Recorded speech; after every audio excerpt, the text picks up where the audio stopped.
How to remove background from photo on iPhone. So first thing to make sure is that your iPhone is updated to iOS 16.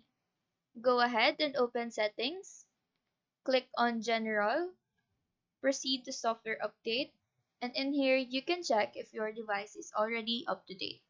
If you are on iOS 15 and below, make sure to update as this feature is only introduced to iOS 16.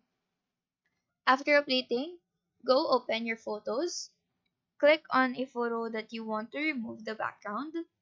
Click on your subject like this, and as you can see, I am now holding the subject only.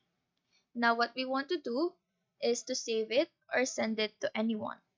While holding the subject, you can use your other finger to close the app and open Messenger for example.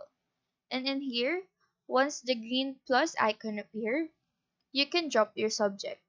Click on send, and as you can see, the picture will be sent without background.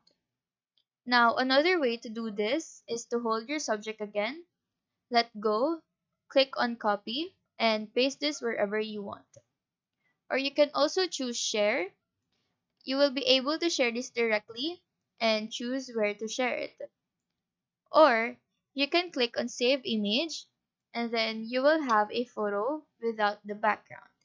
So that is how you remove background from photo on iPhone. Do let us know if this video helped you out, and if you have any questions, feel free to drop them down below. Thank you for watching and have a nice day.